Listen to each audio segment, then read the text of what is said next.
Hi,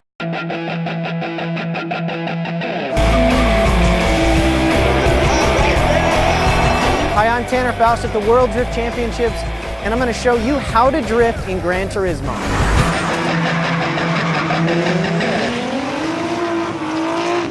Drifting is not really a motorsport. Drifting is kind of like a car control show.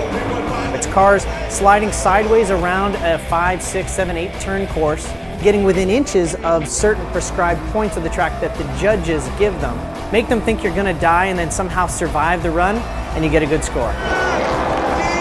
The sport of drifting requires the car to go very fast while it's sideways. In order to really start a drift, it's important to break grip on the back tires, purposefully inducing an oversteer but not letting it get so big that you spin out.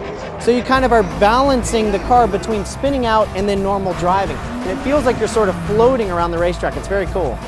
I drive the Rockstar AEM 350Z in the Formula D series. This is Gran Turismo 5 Prologue, but I'm in a 350Z. It feels a lot like my drift car, and I'm kind of practicing some of the drift techniques that I would use in my competition car, and I gotta say, it's pretty mind-boggling to me how realistic it is. And I don't have to pay for the dents either. That's called getting too close to the wall. Oops. I think I want to change the setup of this car, maybe to match my competition car, because I've learned a lot in 3 years of drifting the 350Z and what it's good at and what it needs in order to be a good drift car.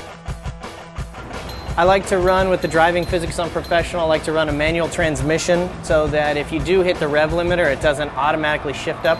The active stability management is good to start out with, but if you want to slide the car around, shut that off. Traction control, sorry, gotta kill it.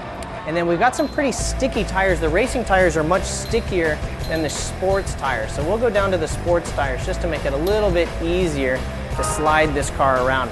Then you can actually go into some real driving options and fine tune the suspension. And this is extremely important if you're drifting a car. One thing that we've learned in the last 3 years of drifting a 350Z is that it's very important to have a little bit of toe in the rear and to have a slightly softer suspension in the rear of the suspension also. So it's kind of cool that you can do that with this particular game.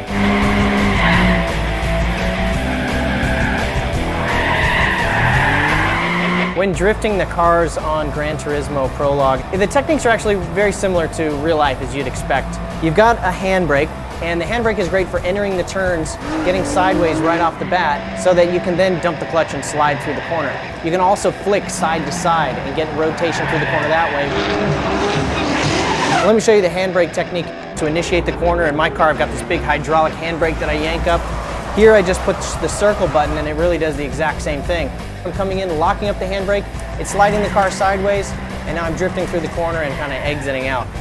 The other thing you can use the circle button for is a clutch kick, and it's something that you have to do in drifting a lot. If you're coming around a corner, let's say I'm in third gear around this turn, and I want to rev up the engine and get a clutch kick, I can push that and it kicks the back end out, just like in real life. It's a very cool technique in a real drift car, just like it is in the game.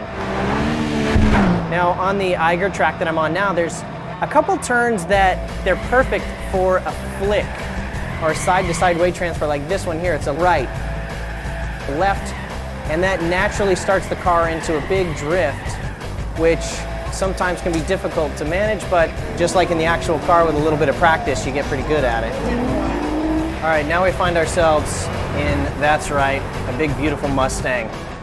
Look at her, she's cherry red, right off the lot. We're gonna drift this puppy. Now the Mustang, of course, doesn't quite have the balance of the 350Z, and you'll feel that right away as soon as you start sliding. It has a bunch of torque because it's got that V8, and so you can get away with spinning the tires at a lower RPM, but it's almost like the back end steps out easier and it spins quite a bit easier than the other cars because it doesn't have that balance. I've slid these Mustangs around in real life, and this is a pretty good representation of what they're like. But you gotta love the torque of a V8. It sounds good, it feels good, even on the game, and it makes it a good practice car. We're up to some big speed. We've got a really tight corner coming up. The braking still has to be done very early, and then you can hit the handbrake at the last minute, grab a gear, and spin out and wave to the fans. How embarrassing. That'd be a 0 run for me right there. Kind of like riding a moped. kind of fun, but you just don't want other people to watch you doing it.